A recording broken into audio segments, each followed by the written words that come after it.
Good morning and welcome to week 7 of our Good Life series. This seventh statement, seventh beatitude that Jesus makes about the happy life, the good life, a life of true fulfillment and satisfaction. Now today, we're going to be looking at the seventh beatitude, which is found in Matthew chapter 5, verse 9.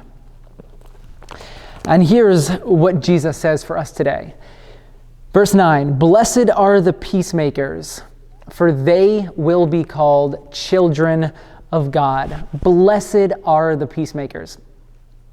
This idea, this sentence, just simply this word peacemaker, this could be a series in itself. There is so much we could say about peacemaking.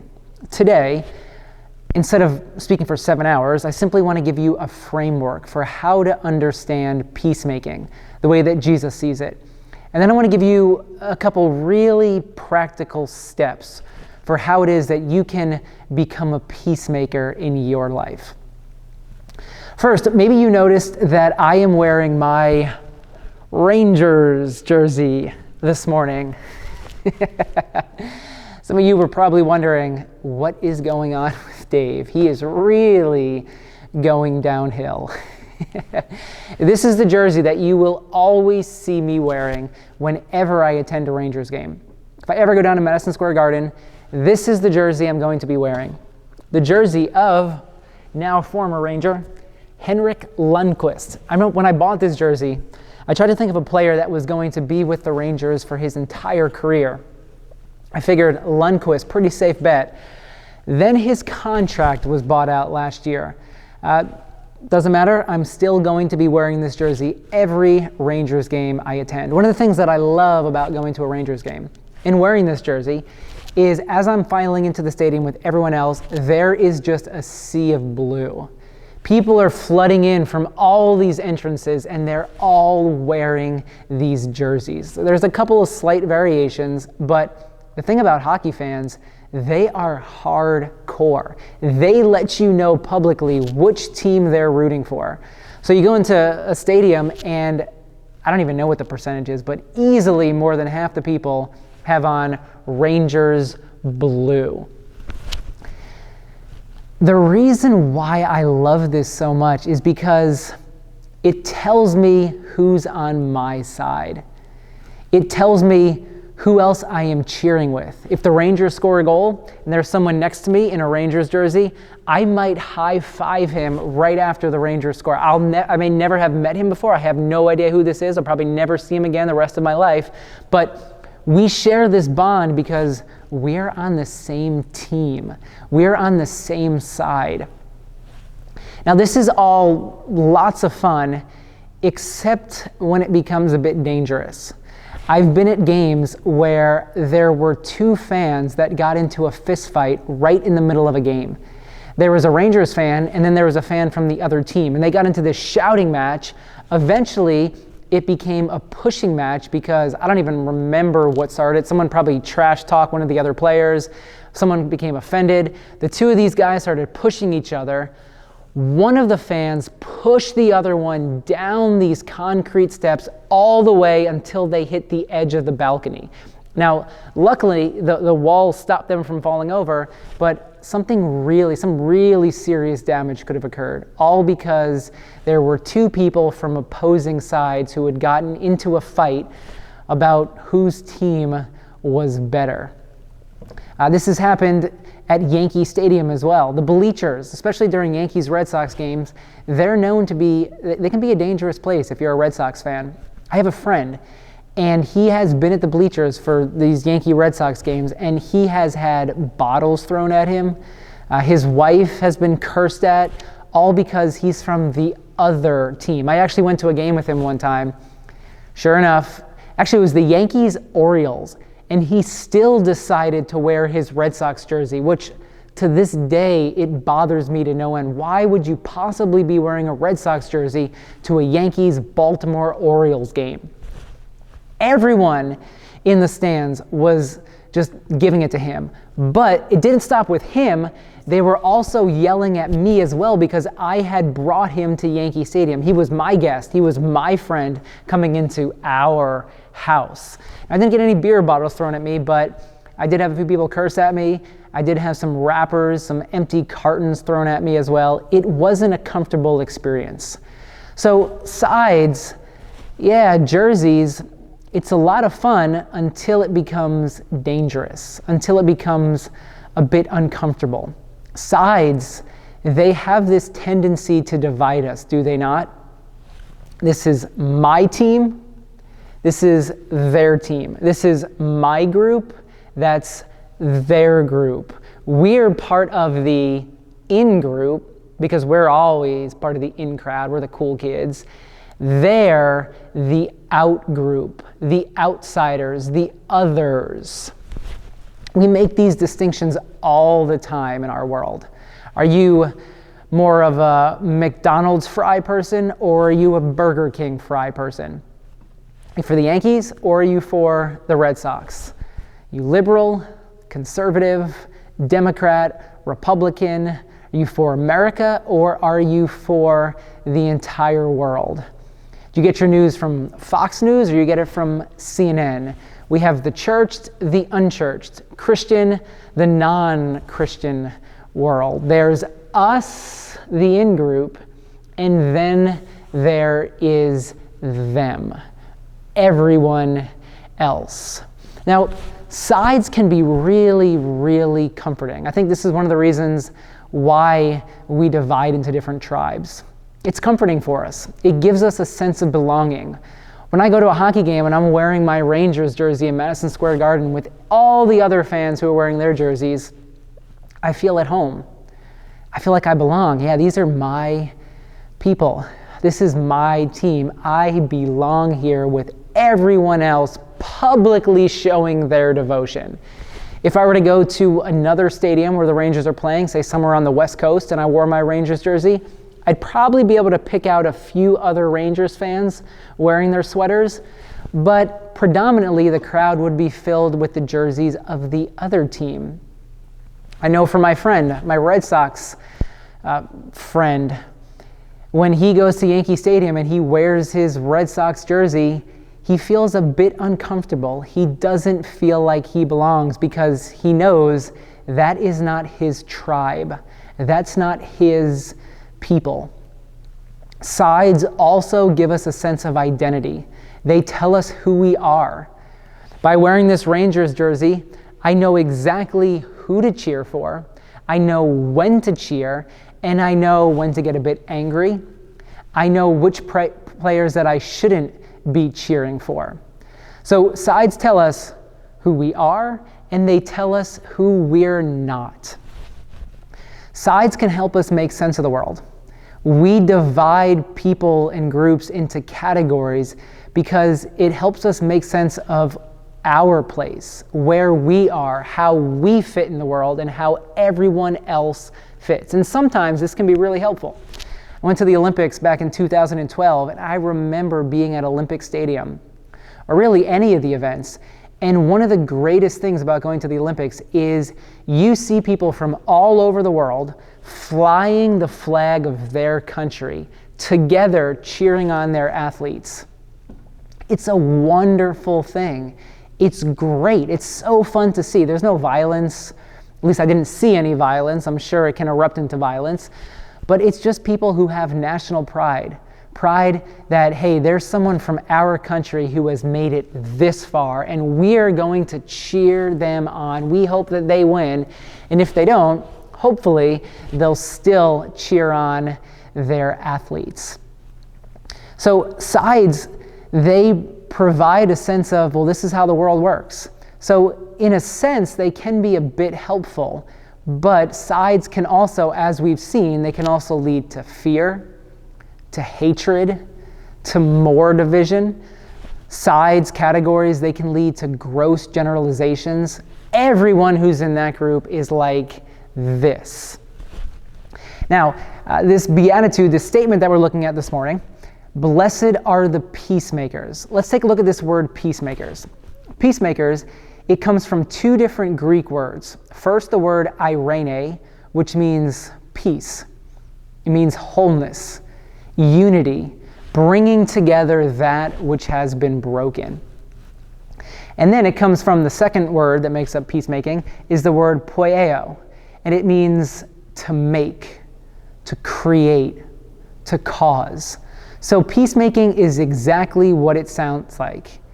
To make peace, to cause wholeness, to act in a way that brings things, pieces, people that were broken, act in a particular way that brings them back together, that heals, that unites, that leads us together individually, this entire world collectively, into greater wholeness.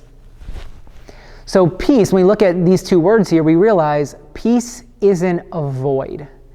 Peace isn't simply the absence of conflict. It's not the absence of any war, but rather peace is something tangible. It's a filling. You can feel it. You create it. You make it. You don't just end conflict and then, all right, we have peace. That's a portion of peace, but then you need to fill that space with something else. You can't just leave it vacant.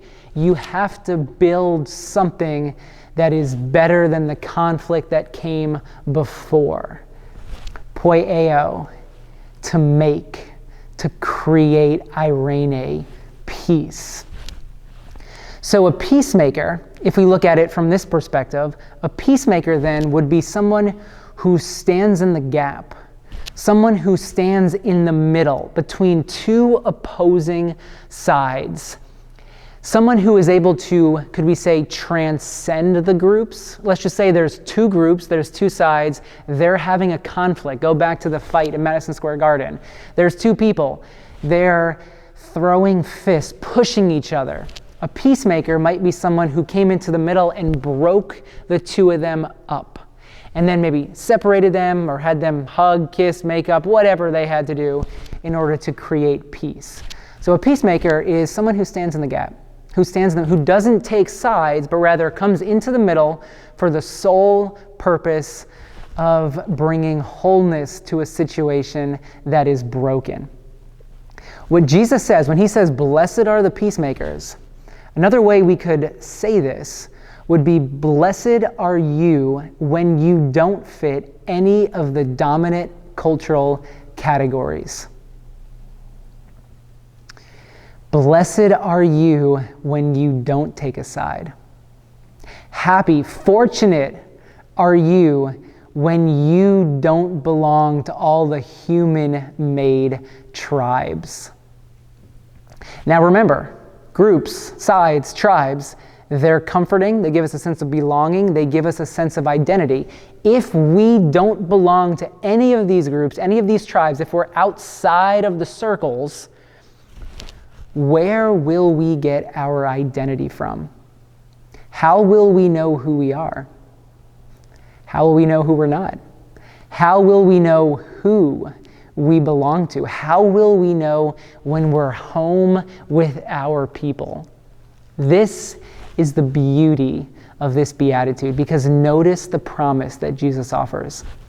Blessed are the peacemakers, those who aren't claimed by a side, because they will be called children of God.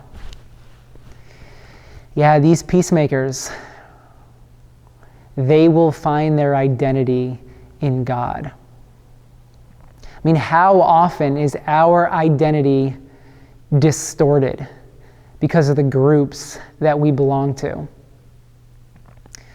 We get involved with a group and we become so entrenched in that group that it's hard for us to see any other way. It's hard for us to stand outside of that group because these are our people, and everything that we do, well, it must be right because everyone else is wrong. And what happens is you're unable to then see anything from someone else's perspective. When Jesus offers this promise, blessed are the peacemakers, they will be called children of God, he's saying, yeah, when you transcend these groups, when you stand in the middle, when you don't play by the rules, when you're playing a different game than the game that everyone else is playing, you will come to find your true identity. You'll come to find your belonging in a universal family. You'll come to find your belonging. You'll come to realize that you're home with all the others who have grown fed up with the human-made systems we've created that do nothing more than divide us and pull us further and further apart. Blessed are you because you've seen the game for what it is.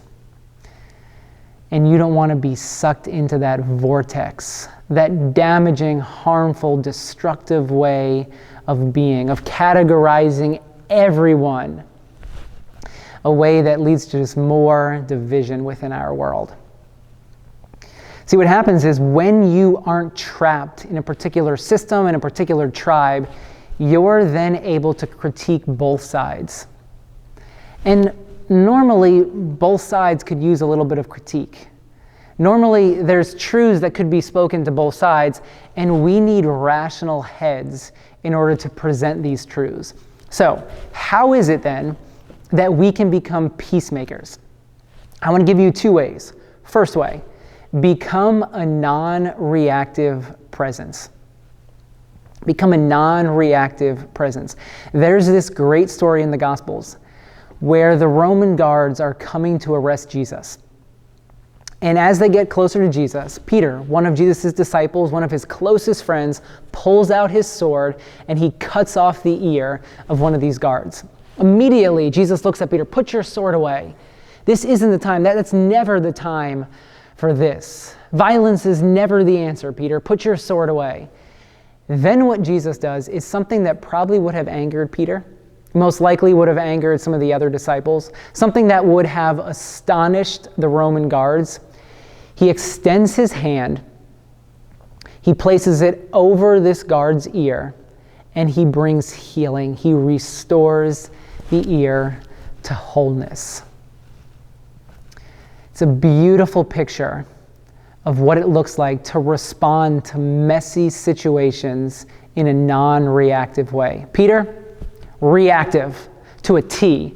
Immediately, they're coming for Jesus. Jesus, put that away. I'm going to heal.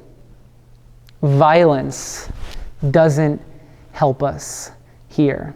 It's only going to create more violence down the road. It's a spiral of violence. Rather, Jesus, knowing where this is heading, Jesus is the ultimate peacemaker.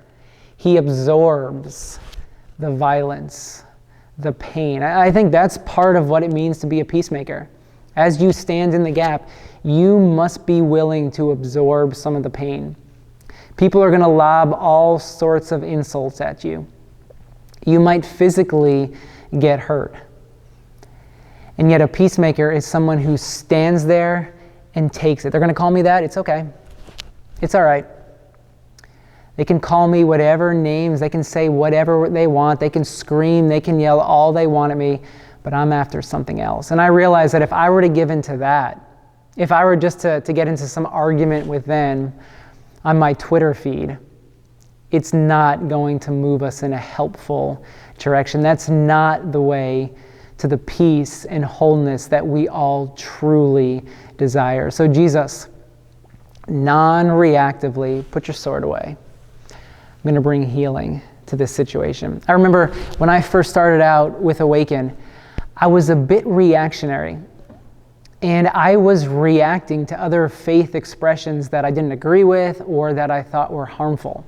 I finally had a friend of mine, another pastor, he asked me one time, he said, "Hey, do you want some advice?" Well, yeah, sure. Don't define yourself by what you're against. Yeah, I have been doing that, haven't I? I've been reacting. Yeah, I've been pulling out my sword. I've been cutting off people's ears. Yeah, this gave me a whole new way of moving in the world, of being in the world. See, what happens is when you're not reacting, when you're standing there, when you're this non-reactive presence, you're then able to approach situations with wisdom. You're not a loose cannon who's just firing, spewing off at everyone all around you. You're able to stand there, to think rationally, and then to actually bring the situation, move the situation forward into a way that brings healing instead of just more division. And we all know there's plenty of that. We don't need more of that in our world. We need more of you being non-reactive presences. I don't think that's even a word. We need we need more people to be a non-reactive presence in this world. And then here's a second way that we can become a peacemaker. And this way is a question. And the question is, whenever you come across a messy situation, ask yourself, where is God? Where is God in this? I've talked about this quote before, but I absolutely love it. In the middle of the Civil War, one of the generals comes up to Abraham Lincoln and says, "Sir, do you think God's on our side?" Here's how Lincoln responds. "Sir, my concern is not whether God is on our side. My greatest concern is to be on God's side, for God is always right." Do you hear the wisdom in this? Do you see Lincoln being a non-reactive presence? He's not making his plans. And Lincoln was someone who was known to go off in solitude, retreat to be by himself, to gain some silence, to get some perspective on the situation. I mean, it sounds like he was quite a religious man. He wasn't just simply reacting and then hoping that God would just come over to his side. He wasn't trying to sway God to his side by showing how pious he was. Rather, he flipped it around. He said, my greatest concern is to be on God's side, for God is always on the right side. There's a brilliant story early in the Old Testament where Joshua, the leader of the Israelites, he's about to take the Israelites into battle. And before he does, he's just preparing himself for this. And he comes across a man with a sword who's standing in the road in front of him. Now, this man happens to be the commander of the Lord's army. So Joshua thinks that, okay, this is who's going to lead us in battle. I mean, surely God is for us. And so he asks a question that he thinks he already knows the answer to. He says, "Excuse me, whose side are you on?" The man looks at him and he says, "Neither." I'm not on your side. I'm not on their side. See, Joshua assumed that this commander was going to be on his side, but rather the commander is like, no, I'm actually not on your side. I'm not on their side. I'm on the side of all people. See, what God is for all humanity. God's for all people. God doesn't take sides. God is on the side of wholeness, the side of healing. And if there's anyone who's breaking that wholeness, anyone who's breaking that healing, you know what God is for? He's for the healing of their heart. He's not for their destruction. God's not out to zap people with lightning, but rather God desires to heal the human heart of every single person. That's what Jesus is all about. That's what Jesus was doing here in this world, healing the human heart. Yeah, God is for every single one of us. God transcends all the groups that we cook up for ourselves, all the tribes that divide, that create disunity. God stands above all of them and desires for us to be united together in our pursuit of wholeness. So this week, may you be a peacemaker. May you be someone who stands in the gap. May you be someone who doesn't get their identity from the different tribes and divisions that exist in our world, the human-made groups. But may you find your true identity in God. May you come to discover that you are a child, a son or daughter of God. And may this truth inspire you, compel you to seek the healing of this world.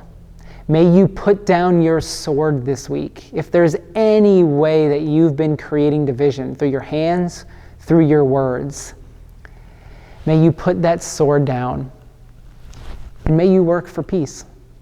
May you be a non-reactive presence who brings wisdom and healing to every situation you encounter this week. May the grace and peace of Jesus be upon you.